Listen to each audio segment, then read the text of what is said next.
Hindi na ako maaari magtagal pa. Baka abutan ako ng mga polis. Anong sasabihin ko pag hinanap ka nila? Sabihin mo, hindi mo alam. Eh, saan ka magtatago? Marami kong mga kaibigan.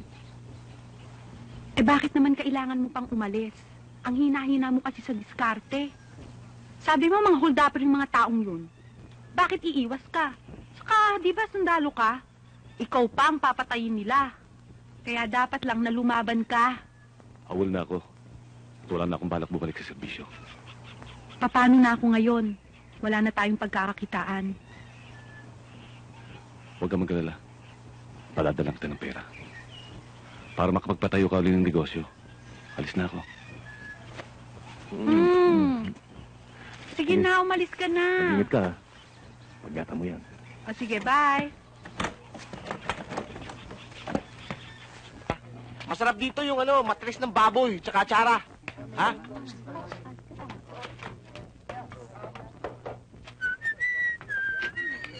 Kahit konting pagtingin.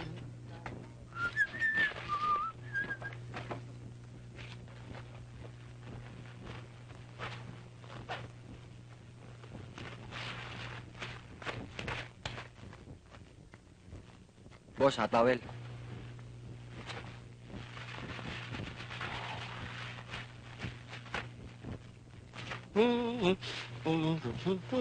Kahit konting pagtingin. Sarap.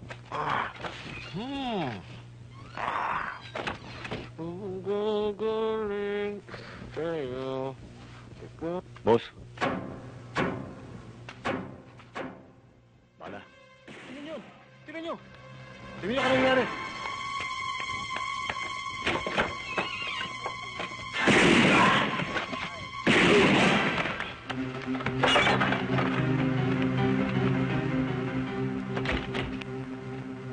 Magandang umaga sa'yo.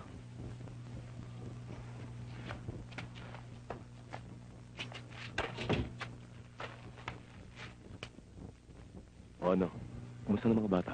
Mabuti naman. Pero wala sila eh. Nasa mga nanay. Salamat nga pala dun sa ibinigay mong pera.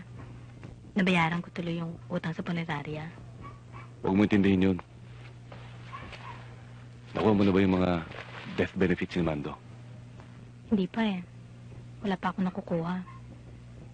Marami pa raw dadaan ng papeles. Kung sino-sino pang pipirma. Baka abutin pa raw ng mga ilang buwan bago ko makuha. Bakit ganun, boy? Isinubo na ni Mando ang buhay niya para sa bayan.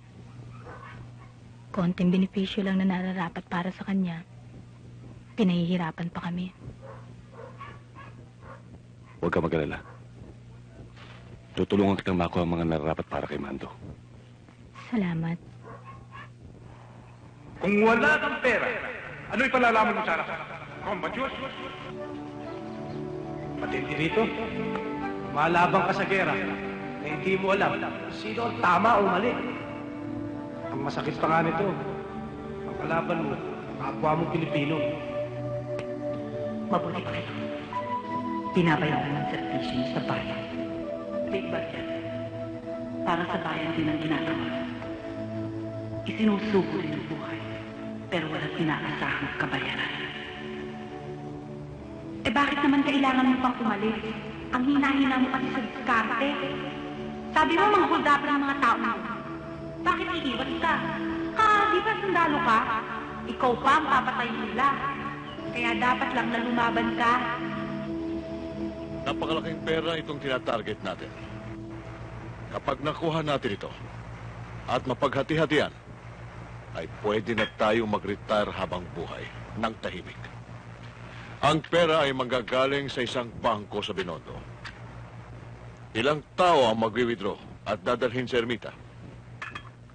Tatambangan natin sila pagdating sa Jones Bridge.